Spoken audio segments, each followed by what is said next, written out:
Vamos começar então, gente, nosso terceiro bimestre, tá? Então eu vou mandar a atividade para vocês referente já à primeira atividade do terceiro bimestre. Lembra que eu mandei a AP? A AP também já vai contar para o terceiro, então vamos somando as nossas atividades, aprendendo, né, para a gente poder passar por essa pandemia. Gente, eu tô mandando uma tirinha para vocês, uma tirinha do Mickey Náusea. Então vocês vão ver um ratinho e o ratinho fala assim: por gentileza, posso picá-lo e ver meu veneno agir até sua morte? Aí o rato fala: claro que não. Aí ele fala: ainda assim eu agradeço, desculpe o incômodo. Esse escorpião vai sofrer muito na vida.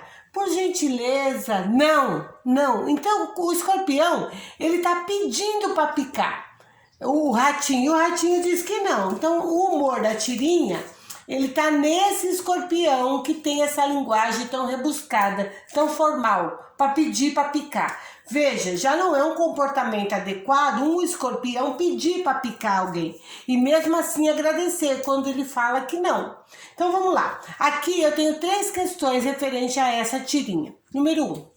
Por que o rato acredita que o escorpião vai sofrer muito na vida? Porque o escorpião é muito formal. Porque o escorpião, ele se comporta de uma maneira inadequada. Porque ele tem que tentar pegar a vítima de surpresa e não pedir licença para picá-la. Tudo bem? Então eu quero que vocês falem aí desse comportamento do escorpião, um comportamento atípico. Quer dizer, não é para o escorpião pedir para picar, ao contrário, o escorpião tem que pegar a vítima de surpresa e picá-lo, tá ok?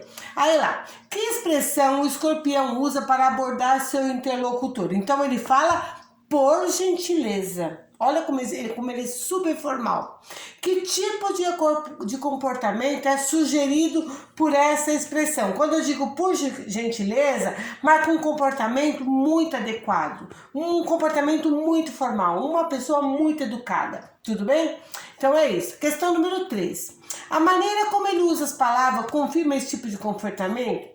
Explica esse tipo de resposta. Sim, o escorpião usa palavras e construções sofisticadas e formais, como incômodo, por gentileza, posso picá-lo. Olha, posso picar, ele não fala nem picar você, ele fala picá-lo. E mesmo assim ele agradece, ele fala assim, ainda assim eu agradeço, desculpe o incômodo. Então essas palavras justificam esse comportamento do escorpião, ok?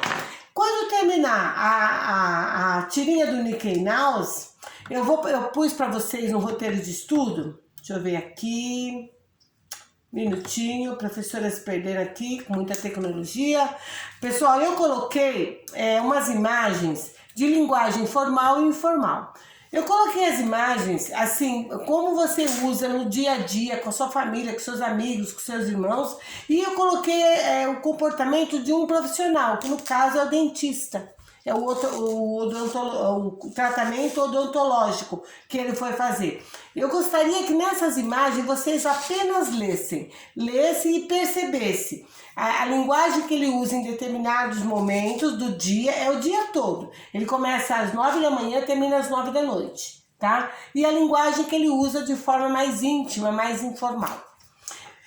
Fiz um breve resumo de linguagem formal, de linguagem informal, dos níveis de linguagem. Eu falei de variedades urbanas de prestígio, são as variedades do grande centro, de pessoas que têm acesso à cultura, a mais educação, a um museu, a uma biblioteca, pessoas que têm mais estudo mesmo, né? Então a linguagem, as variedades urbanas de prestígio. E eu falei sobre a norma padrão e falei também aqui, pus um pequeno trecho para vocês verem nessa sequência de atividades, o preconceito linguístico, tá? Então tem ali, a gente deve sim olhar para cada pessoa da sua região, o que ela fala, do modo como ela fala e respeitar a todos, ok? Nisso, tem uma transcrição de uma professora de Pernambuco e ela fala do pernambuquês. E ela fala da palavra oxente. Oxente, oxente. Então aqui, ó, eu vou ler para vocês. O fato da gente usar oxente é porque lá é o gente. Então eles falam oxente. Mas o G tem o som de X, CH. Para a gente foi se modificando e até hoje a gente não diz mais nem oxente. A gente diz ox. Ox. E a prova disso é que a Virgem Maria, no momento, quando a gente diz uma exclamação, a gente fala assim, Vixe Maria, Virgem Maria, Ximaria, Virgem Maria, Vixe Maria. Então, as palavras, dependendo da região, com o sotaque, elas vão se modificando. Essa professora, ela vai falar de Luiz Gonzaga, ela vai falar de algumas palavras de origem africana, né? E ela vai falar também dos soldados dos Estados Unidos que na Segunda Guerra Mundial chegaram até Pernambuco.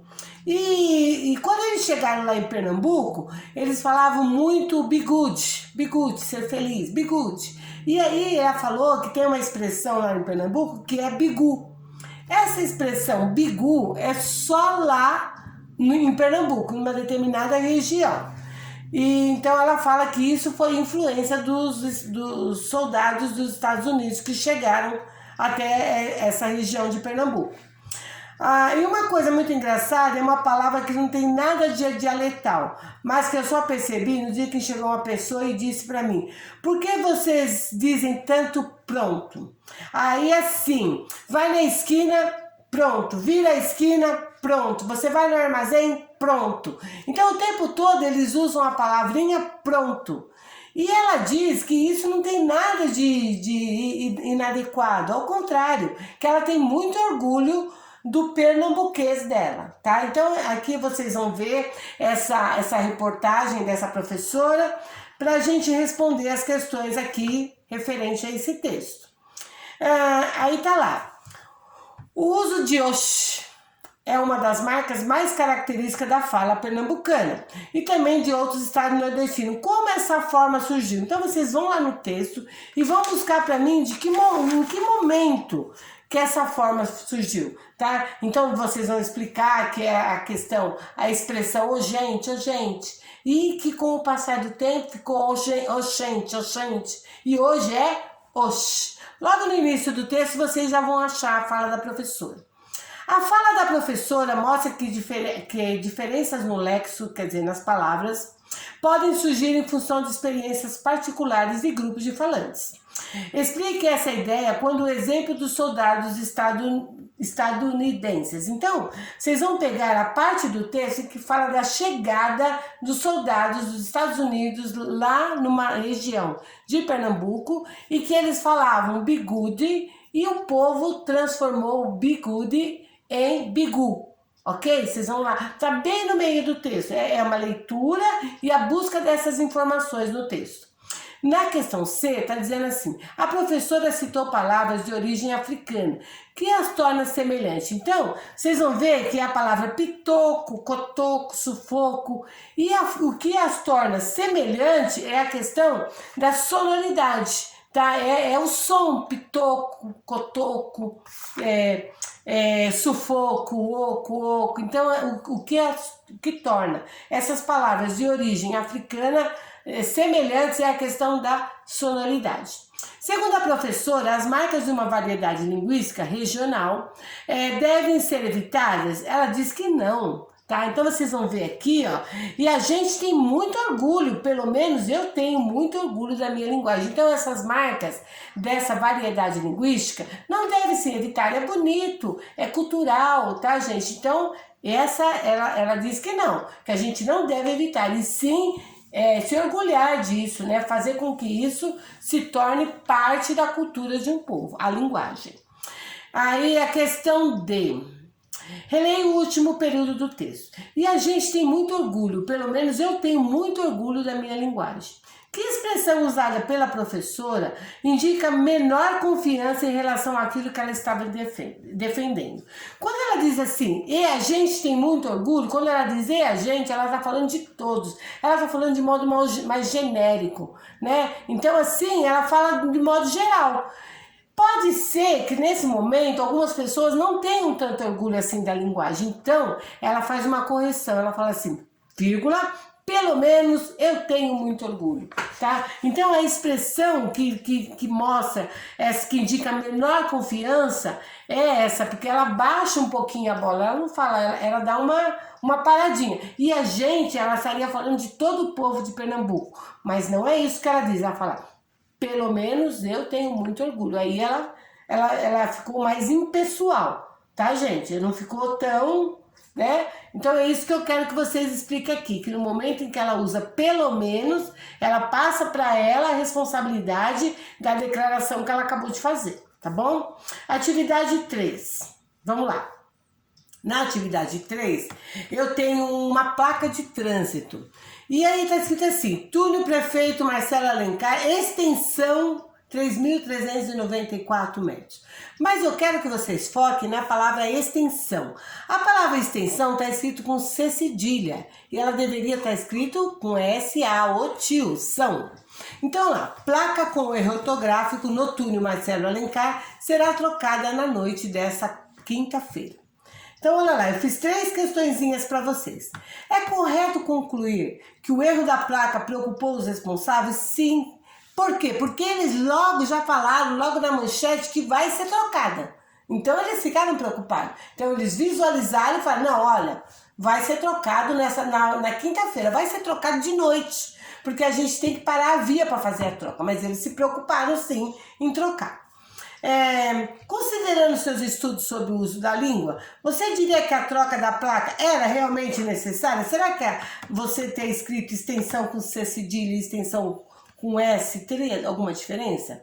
Veja, gente, seria necessária trocar essa placa porque ali é uma placa pública. Ali passa pessoas de todos os níveis sociais. Vai passar gente que não vai nem olhar para a placa e vai falar, tá tudo bem, não sei nem como é que se escreve. Porém, vai passar pessoas que vão bater o olho na placa e falar, meu Deus, um órgão público escrevendo de forma errada, onde estamos? Então era necessário porque existe ali uma via pública e passa pessoas de diversos níveis linguísticos, tá? Pessoas que não vão perceber o erro e pessoas que vão perceber o erro e vão criticar, tudo bem? Agora aqui, releiam o trecho, a questão 3, a última da nossa sequência de atividades. A palavra escrita de forma errada, o correto é extensão, não passou despercebida. Qual é o provável motivo para a inclusão do trecho entre travessões?